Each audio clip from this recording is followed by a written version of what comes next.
Assalamualaikum warahmatullahi wabarakatuh. Kita ketemu lagi di channel Eran Kia Sumantri, channel yang membahas tentang video-video pembelajaran matematika, khususnya matematika SMA. Nah, di video kali ini kita masih membahas tentang pengetahuan kuantitatif ya, tipe-tipe soal pengetahuan kuantitatif part 2. Oke, soal yang pertama. Kita punya kumpulan data, berarti di sini ada data 4, 6, 8, X. Nah, pertanyaannya, berapakah banyaknya dari 4 pernyataan berikut yang bernilai benar? Bukan pernyataan mana yang bernilai benar, tapi berapa banyak dari 4 pernyataan ini bernilai benar. Oke, teliti di soal.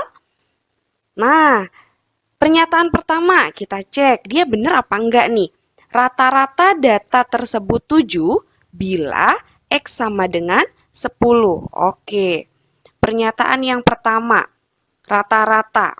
Rata-rata itu apa? Rata-rata itu adalah jumlah data dibagi dengan banyak data. Data yang kita punya adalah 4 plus 6 plus 8 plus X. X-nya itu katanya 10. Oke. Dibagi dengan banyak data per banyak datanya berapa? 4 ya. Rata-ratanya kita hitung. 4 tambah 6 tambah 8 tambah 10 itu berapa? 28. Oke, 28 per 4 itu kita punya berapa rata-ratanya? 7. Nah, rata-ratanya 7. Sesuai nggak dengan pernyataan pertama? Sesuai ya, berarti pernyataan pertama dia betul. Nah, sekarang pernyataan yang kedua.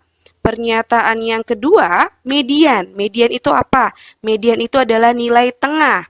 Mediannya 8 jika X-nya 8. Oke, 4, 6, 8. Kemudian data yang diberikan di pernyataan kedua itu adalah 8 juga. Nilai tengah. Nilai tengah di sini datanya genap, berarti posisi mediannya itu ada di antara 6 dan 8. 6 plus 8 per 2. 6 tambah 8, 14. Kita bagi 2. Berarti mediannya 7. Oke. Cocok nggak sama yang ada di pernyataan kedua? Mediannya di pernyataan kedua itu 8. Sedangkan hasilnya itu adalah 7. Berarti pernyataan kedua salah. Sekarang, pernyataan yang ketiga. Oke, pernyataan ketiga jangkauan data tersebut adalah 6 bila X-nya sama dengan 10. Oke, 4, 6, 8. Kemudian data yang diberikannya itu adalah 10. Ingat, jangkauan itu apa? Jangkauan itu adalah data yang terbesar. Data yang terbesar berarti di sini siapa? 10 ya. Dikurangi dengan data yang terkecil, otomatis datanya sudah terurut ya. Data terkecilnya itu adalah 4. Berarti jangkauannya itu adalah 6. Kita cek cocok nggak nih?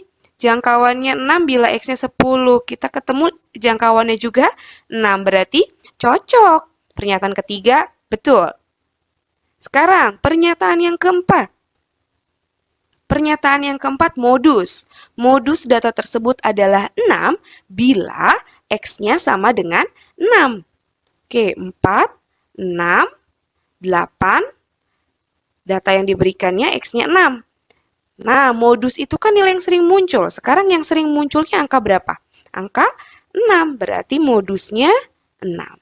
Cocok? Cocok juga. Berarti ada berapa banyak pernyataan yang betul? Ada 3. Oke? Nah, soal selanjutnya. Soal selanjutnya itu kurva kuadrat memiliki puncak di titik 1,3. Oke, kita ketahui dulu nih, puncaknya di 1,3 dan memotong sumbu X negatif. Kurva kuadrat, kalau kurva kuadrat berarti dia merupakan persamaan kuadrat. Bentuk umum persamaan kuadrat itu adalah AX kuadrat plus BX plus C. Dan dia memiliki puncaknya di titik 1,3. Berapa banyak dari 4 pernyataan berikut yang bernilai benar? Sama ya kayak tadi. Ada 4 pernyataan yang mau kita lihat itu ada berapa banyak pernyataan yang benar. Oke, Nah, karena di pernyataannya itu adalah kurva membuka ke atas, kemudian titik puncak kurva berada di kuadran 1, artinya kita bikin sketsanya dulu. Sketsa apa? Sketsa gambar kurva kuadratnya. Oke, kita bikin koordinat kartesiusnya, sumbu X, kemudian kita punya sumbu Y. Nah, persamaan kuadrat, kurvanya itu membukanya bisa membuka ke atas, bisa juga membukanya ke bawah. Ya, oke, kita gambar dulu kurvanya. Puncaknya di 1,3 berarti X-nya 1, kemudian Y-nya 3. Misalkan 3-nya di sini. Oke, ini titik puncaknya. Nah, kita kasih simbol P. Baru kita mulai menggambar, ya. Keterangan di soal, dia memotong sumbu X negatif. Kalau puncaknya di sini, berarti kan posisinya dia bisa membuka ke atas, ya, atau membukanya ke bawah. Nah, kita lihat keterangan di soal, dia harus memotong sumbu X negatif loh. Kalau sumbu X negatif berarti di mana? Yang di sini kan sumbu X negatif. Kalau misalkan membukanya ke atas, dia bakalan memotong sumbu X negatif nggak? Enggak, makanya di sini kurvanya kita bikin dia membuka ke bawah dan menyentuh sumbu X negatif. Oke, kira-kira sketsa bentuk kurvanya seperti ini. Ya, nah baru kalau udah gambar itu dilihat dari yang diketahui soal, kita lihat pernyataannya. Pernyataannya itu yang pertama, kurva membuka ke atas. Nah, kurvanya membuka kemana sekarang? Ke bawah ya? Berarti pernyataan yang pertama salah. Yang kedua, titik puncak kurva berada di kuadran pertama. Puncaknya kan di sini nih, ini puncak. Di kuadran berapa sih dia? Kuadran pertama, berarti cocok? Cocok, berarti pernyataan kedua betul. Yang ketiga, kurva memotong sumbu Y positif. Ini kurvanya nih yang warna biru, memotong sumbu Y positif.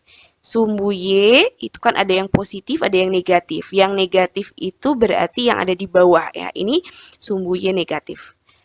Memotong sumbu Y positif kah? Betul, berarti pernyataan 3 betul. Pernyataan keempat, sumbu simetri kurva terletak di X sama dengan 3. Ingat, sumbu simetri itu apa? Sumbu simetri itu adalah X puncak.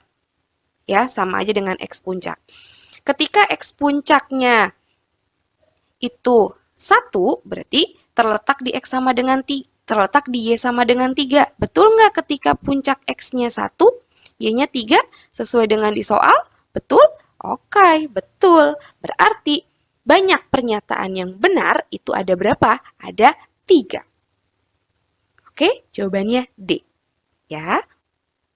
Oke, kita lanjut soal yang ketiga. Soal yang ketiga, di sini kita punya jika A per 9 plus B per 10 adalah bilangan bulat positif, maka nilai A yang mungkin. Nah, di sini kata kuncinya itu adalah bilangan bulat positif. Kalau bilangan bulat positif itu adalah angka-angkanya tidak ada yang negatif. Berarti kita mulai dari 1, 2, 3, 4, 5, dan seterusnya. Kalau keterangannya bilangan bulatnya saja, berarti yang negatifnya juga dibawa. Gitu. Oke?